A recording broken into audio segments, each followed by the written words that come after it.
Are you looking to continue the conversations we're having here on the podcast? Maybe you're also wondering how to access additional content like our Safe Coast Sleeping class or our huge list of local perinatal resources. Then you should join our Bringing Up Baby community. It's free, it's for everyone, and it includes some really helpful content that we're continuously adding to. And there's a private message board to ask questions anytime and stay connected. Go to birthbabysleep.ca/community or check the link in our show notes. Hey everybody, this is Ashley Cooley. I am a birth, baby, and sleep specialist, mom of 3, and host of the Bringing Up Baby podcast. Today's episode is another great one. They're all great. I think they're all fantastic. But in particular, you know, when we talk about breastfeeding in our feeding prenatal class, you know, inevitably it comes up about bottles or pumping and how can we introduce bottles to our breastfed baby? What's the best way to do it? Are there ever any times we should avoid it?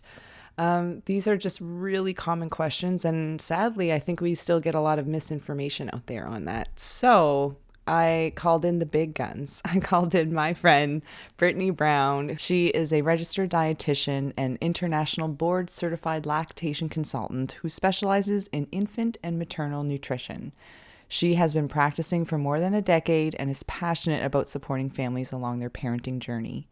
After struggling with breast and bottle feeding both of her children, she made it her mission to empower and support families navigating feeding difficulties so that they can hang on to the joy of this special time.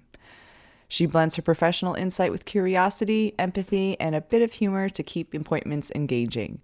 I know her personally. I know lots of people who have used her services to get help with breastfeeding and feeding their little ones, and never a bad word spoken about my girl Brittany. So who better to come here and chat with us more about not just bottles, but particularly bottles for breastfed babies. A lot of times new parents, new families are going into parenthood expecting to, wanting to, preferring to breastfeed. And so we try to give them as much information as we can at that prenatal stage, like in our classes. But getting that support in real time once you have your baby and can maybe see or know of some areas where there might be struggles, or you just want the reassurance, this is where our lactation friends come in, and I can't say enough about the support that they can really give you, however you choose to feed your baby. So not only that, I definitely recommend listening to this episode in its entirety, because towards the end, you will hear a special little offering by Brittany and myself. We have a cool new class coming up in November, on November 7th. We're going to be talking about tiny tummies, big dreams, feeding, and sleep essentials. So stay tuned, listen in through the whole episode so you get some details about that and how to sign up, because we both see the importance of chatting more and getting more support around feeding and around sleep, especially in those early days and weeks with baby. So without further ado, here's my conversation with Brittany and some more information about our upcoming class that we have in November. Hi, Brittany. It's nice to see you again. How are you? It's so nice to see you, Ashley. I'm great. How are things for you? Pretty good, pretty good. Always excited to chat and hang out with you. And I know there's always so many topics we can get into. And today we're talking about bottles for breastfed babies. Of course, some of this conversation could also include, you know, bottles for just babies drinking out of bottles. But especially for those who may be breastfeeding, I know in our prenatal classes, it is one of the most common questions we have in our feeding class is if someone is planning to breastfeed, can we provide bottles for partners to do it or somebody else to do it at times? When's the best time to do it? Because somebody may have heard that their little one struggled to get them on the bottle. So let's try to nip this in the bud and really get all the information out there so we can help some people out with this. So in your mind, Brittany, what is the issue with this? Like, why might some babies take a bottle, breastfed babies even, why might they take a bottle more easily than others, where oftentimes we're hearing about them struggling just that switch over to the bottle? Yeah, well, we can definitely see a lot more families now that are looking at using bottles as part of their natural family feeding plan. So, maybe primary caregiver is, breastfeeding during the day, but then they want to have a little bit longer sleep at night. So, second parent or, supporting partner is going to be helping with bottle feeding. But you're absolutely right. Some families are finding that it is a little bit more of a struggle for their baby to take a bottle at breast, or sorry, to take a bottle when they've been used to feeding at breast. A lot of that will come down to like the shape of the bottle, the way that we're feeding baby, and even the baby's age, and kind of making sure that we've introduced it during that like sweet spot of when babies are still relying on their automatic reflexes for feeding versus having to learn the skill how to bottle feed. So those tend to be like the big things that I'm seeing for families is what bottles they're using, how they're actually giving the bottle, and what time of life that they're giving it. Can we start there with the time of life and the age? So you said there's a sweet spot with the sucking reflex that you may want to introduce it at that point. So when is it, and talk us through that.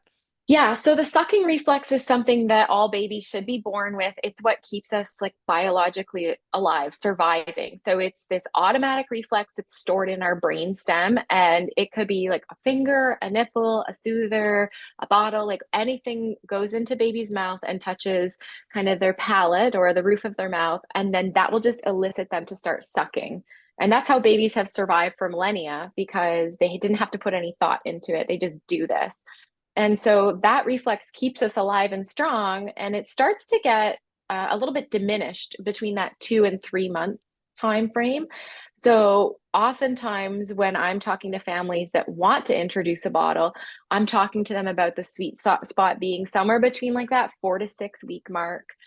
Probably closer towards the 6 week mark because hey, that like primary caregiver that's breastfeeding is probably not going to find the time or capacity to do any pumping to have milk available for a bottle. And we really want to get breastfeeding off on the right foot.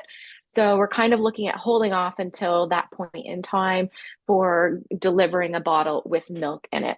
That doesn't mean that you can't introduce like the nipple of the bottle beforehand for babies to practice sucking, but we're trying to not necessarily introduce the bottle ahead of that. But then, of course, that sweet spot is you also don't want to wait too long where we're going to have that reflex integrate. And that's really that integration means that babies no longer are automatically doing this behavior. Now they have to turn on like the message in their brain has to say, "Oh yeah, I want to suck," or "Now is the time that I should be sucking." And so that's kind of that switch that happens in that 2 to 3 month phase. That's very interesting because I know our public health system really advises, and probably many do, advises to, if you're planning to breastfeed, to try to stick exclusively to breastfeeding for at least those first 6 weeks, if not a little longer, to really establish a healthy, good foundation of that. But then it sounds like the timing of introducing a bottle with milk in it is after that time, but you might want to introduce the bottle, like the nipple of the bottle, sooner just to get on, because the mouth shape would, I'm assuming, is different on a bottle versus a breast. So at least they would Yeah. still have that reflex when they're younger. Yeah, definitely. And I mean, like the best case scenario is that we are buying tools that still support breastfeeding. So we think of a bottle as a tool, and we want to look for bottle nipples that are going to replicate the same movement of the tongue, with whether we're at breast or we're at bottle. And so the tongue really follows this peristalsis, like this movement where it's almost like a mermaid tail, just kind of like doing this. uh, Um, kind of like a humping movement. And so we want to make sure that the bottles that we're using are going to do that as that we're going to use the same tongue function with the bottles. So sometimes you'll see bottle nipples that are very narrow and they're going to encourage baby to have a really tight clampy latch in which their tongue is going to be moving in more of a jagged method. Or we're going to have bottle nipples that, look like a nipple or a breast. And so parents, really feel like that's the best choice for their family. And then it actually does not require that same movement of the tongue. Babies have to latch really shallow onto those. So it is really important that we're looking for a bottle nipple that's going to be as similar to breastfeeding as possible. And so for me, I like finding the ones that are going to be more of this gentle slope, or you think almost like a pyramid type shape, where we're seeing that baby can get their full mouth over top, because the breast is very malleable, and we want baby to get a lot of breast in their mouth to fill up the whole oral cavity. And bottles should be very similar to that. All right. So speaking of them, do you have some favorites? Are there some bottles out there that really do the job well? Yeah, I mean, this, not all bottles are going to be the same, but they're all going to have very similar claims on them. So they're all going to say like just like breast or reduces colic or something like that. But that doesn't necessarily mean that they're going to be the great shape that we're looking for. So some of my preferred brands would be like the Even Flow Balance, the standard neck for that, or even the wide neck can work from time to time. The Quark is another brand that I've seen at Walmart online, and the Lancino bottle. I think those are probably the main ones that we're able to access here in Canada. Of course, if you have access to more like international markets, you might be able to find other ones online, but it's just really that shaping that's going to be important. Okay. So we'll put some pictures up of those in our community so people can check out to see what they actually look like or give them a Google. That's always really helpful to know. I found like I didn't know I breastfed all of our children. And there was pumping involved with a couple of them. And I found I didn't know at the time. I didn't know you, Brittany. I didn't know lactation consultants. And it seems like I got the bottles that are the big no-nos. So, but we were able to work through it. So it's not that it's impossible, but I think if you're maybe starting earlier Mhm. and or there happens to be a struggle, it's good to know that there are particular bottles and particular things that could get the job done better. So that's Yeah, great. absolutely. And some babies don't have an issue at all taking bottles, and it's just like they have whatever ones showed up at the baby shower, and that works. Hmm. These are more the preferred bottles for, if we're really trying to lean into breastfeeding, or maybe there's any difficulty with tongue function, or we're, just trying to get this off to the best start as possible. Those are Hmm. kind of the ones that I would typically go to. Yeah. Okay. So what if someone missed that window of like that 6 weeks window and their baby is a little bit older, maybe they're 4 or 5 months, maybe even older than that? Are there any other particular tips or strategies that might work better for them? Yeah. I've been this parent, and it's so challenging because oftentimes I see this happen when families have something important that they're doing and they're going to be separated from baby for some period of time. So it might be like, parents are planning to go to a wedding, or they're going to be like at a conference, or they've got a getaway plan, like something like this, where it's like really ramping up the stress levels, and we really need baby to take a bottle from someone else. And so I would say start early, although that's not always like the gift that we have. The other piece is just really remembering that baby isn't doing this to fight you. They're not purposely trying to not take a bottle. They genuinely just don't know what to do. It would be almost like, me trying to jump into like a synchronized swimming class or something, and I don't know how to swim. Like that would really not fly well. And so it's very similar for baby. We're just kind of throwing them into this new task that they have no idea how to do. So I would actually start by offering baby just the nipple and the bottle cuff. So if you kind of like unwind it from the bottle and start offering them that as like a chance to practice, maybe with diaper changes, with like playtime. So they're just kind of getting the hang of what their mouth actually has to do to suck on this bottle nipple and like pull air through that nipple, which of course down the line it's going to be milk that they're pulling through, or formula, or whatever you're feeding Mhm. baby. Does it But matter yeah, if they end up using it as like for chewing on or anything? Like, do we need them mm, to actually suck on it for that to be worth it, or does it end up being a toy?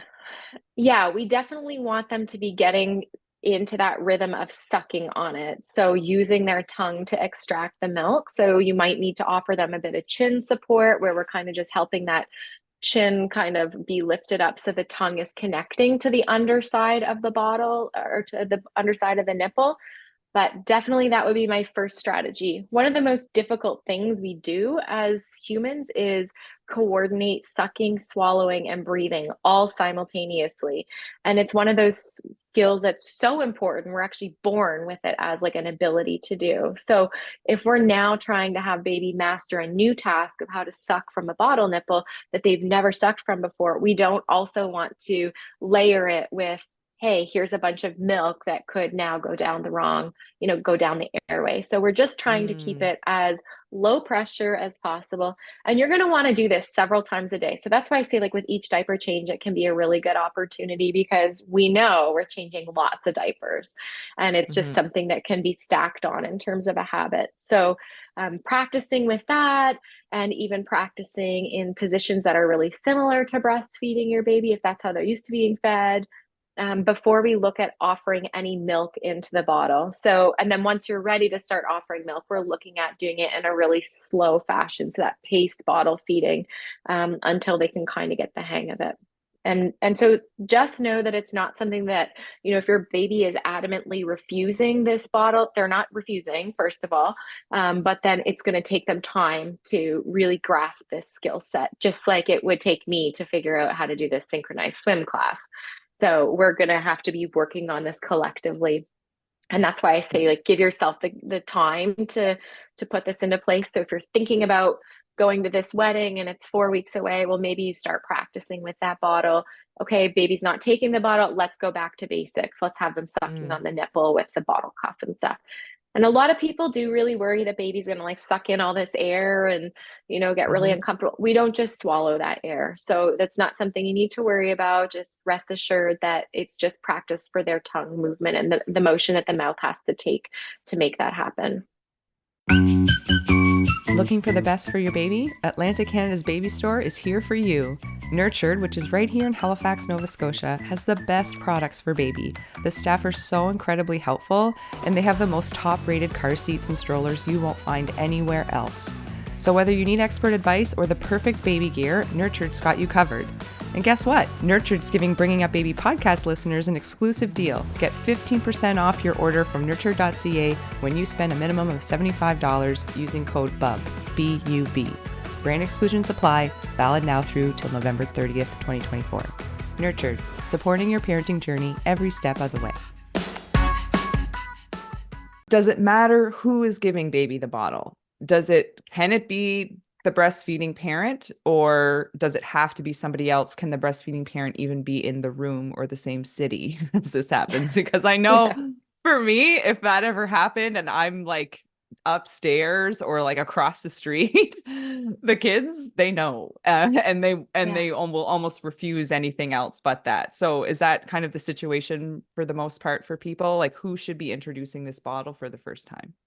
Yeah, it's such a varied answer, like everything really. So every baby's going to be different. You know, just remember that breastfeeding is really this opportunity that's like we're creating so much trust with our baby when we're breastfeeding them. And so for some families, the baby is going to be most comfortable to take a bottle from the breastfeeding parent. But that's going to be very individualized. So some people have that school of thought, like, no, this should actually be the breastfeeding parent that's offering this. Or maybe it's the breastfeeding parent that's going to be, doing that practice with the bottle nipple during diaper changes. So it's not quite as alarming when another caregiver is helping to support with bottle feeding. I personally feel that more often than not, it's our feelings as breastfeeding parents that kind of make it difficult for baby to take the bottle. Like we hear baby crying and fussing, and we're just like, that's like, nails on a chalkboard to me. And so then we're kind of like, no, we'll just feed baby at the breast. It's so much easier. Like they can do it. We know. And like, we don't like that discomfort, which I totally get. Mm-hmm. But in terms of who has to do that introduction, it really can be either. And you're going to have to kind of read that from your baby. But I would definitely encourage that breastfeeding parent to be working on that introduction of the nipple so that it's not an unfamiliar tool and they do have that established trust and connection. And then the other piece is that whoever is offering the bottle can be doing lots of things to make it as similar or replicable as breastfeeding is. So that might be laying baby on their side or feeding in like a dark room if that's kind of like their preferred feeding method. We have to remember like this is really hard for baby to figure out how to use a whole new set of muscles and rewire all of those nerve endings and the neurons. And so just kind of setting them up for success as much as possible. Mm. I don't think I realized how different it would be. You're like, I know the nipple shape and stuff is different, but it's milk coming out. Like it didn't really occur to me how different it would be for them to suck on that and Yeah. receive the milk. So that Yeah. makes a lot of sense. It's going to take time. Yeah, Yeah. it definitely will. And it is really challenging for babies to do something completely brand new, but they're so smart. They're such sponges and Mm-hmm. they will get Mm-hmm. there. And it's a lot of consistency on our end for sure. Mm-hmm. With most things, yeah. Mhm. Um, should you wait until they're really hungry to offer them that bottle those first couple of times, or is it better that they're like, yeah, I could eat, but I'm not already starving kind Yeah, of I scenario? think it's probably more the latter. So, you know, um, has anyone here been hangry? Like that's me at 3 o'clock on a Tuesday Mm-hmm. afternoon. So Mm-hmm. no, that's probably not the time to be going to like a five-star restaurant and be waiting on my meal. That's the day that I'm going to hit the drive-through, right? Like I'm looking for it right then and there. So bottle feeding is probably not going to be a huge success when we are super hungry, especially if it's something that's hard for them to do. Now, down the line, when they've acquired this skill and they've got those Mm. neurons all firing together and it's all working, yeah, sure. You can feed them at any point in time once they've established this skill.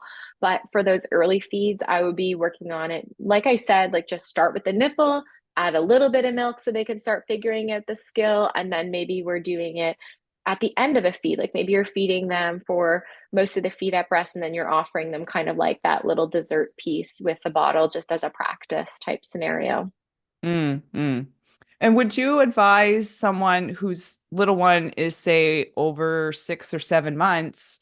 Sometimes in those scenarios, they're starting to eat solids. Maybe they've been introduced a cup with water or something like Mm-hmm. that. And whether they're choosing an open cup or a straw cup or a sippy cup or whatever, that's something that I've kind of considered is if we're gotten that far along, baby hasn't had a bottle, but now we see the benefit of maybe Mm-hmm. if I didn't have to breastfeed and I got to go out, whatever.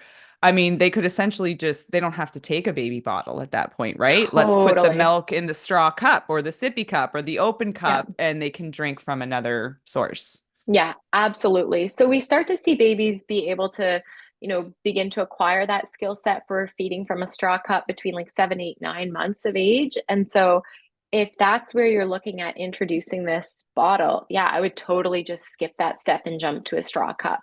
That would absolutely make sense. Now, there are alternatives if baby's not able to take a bottle and you have to go or be separated from them. So there's always the option of like letting them suck on your finger with like one of those feeding tubes attached, like if they're a little bit younger, or feeding them from like a spoon or syringe. Like there's so many options if we're in a scenario where baby isn't going to take a bottle and we need them to be fed for whatever reason.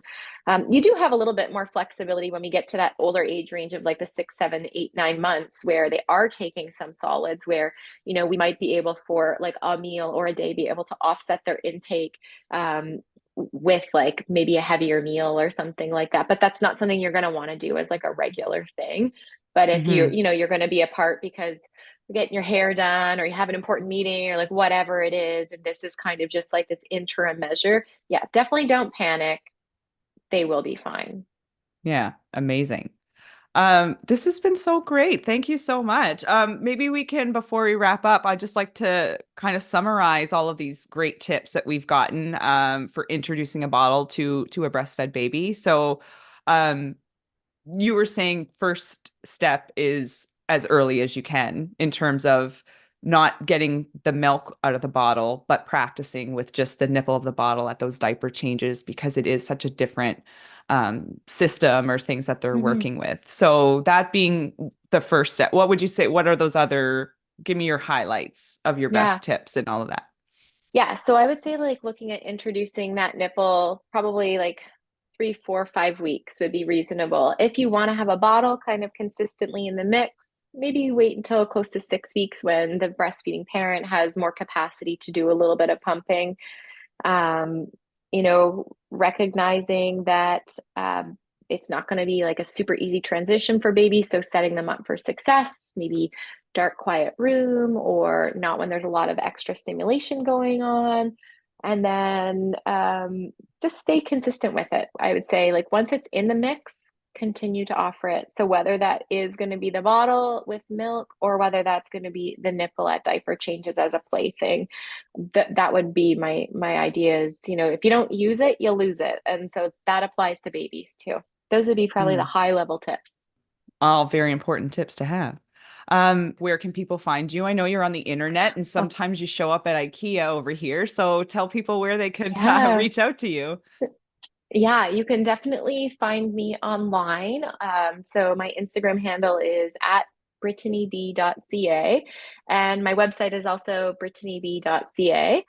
And that's probably the best way to reach me. And then if you want to come see me in person, I host a drop-in group every couple weeks at IKEA. So the next one will be October 17th by the time this episode is out. And although I won't be there, I have a lovely colleague who will be covering. And then we're doing another one on October 31st. So that'll be a fun like costume party. So I hope to see people Yes. there. Awesome. That's 10:30 till 12. And it's just like very casual. My scale is there. You can ask me quick questions.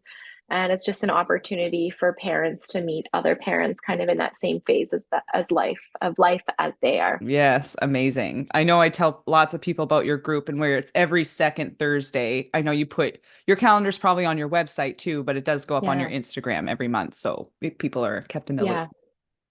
Yeah, that's definitely the best place to get like current information. If you want to reach out to me to ask questions, probably best to send me an email and you can do that directly on my website. Sweet. And we'll link to all of that in the show notes. And last but not least, we do have to part with this because by the time this episode comes up, we will have about a month until Brittany and I are offering a session together. So this is going to be a virtual session. We're calling it Tiny Tummies, Big Dreams, Feeding and Sleep Essentials. So this is going to be a class for potentially those who are expecting or pregnant and looking for more of that immediate information and support for after when it comes to both feeding and sleep for your babies. Really, and if you have a little one, it's ideal to come and join us if your little one is still within the first 3 months of their life. We're doing this as a virtual class because, well, we could reach people from wherever they're at with this, but we also are very I'm not going to say concerned. We're just very aware as parents ourselves that we're asking someone to come in the first 6 weeks or couple of months of their baby's life and of postpartum.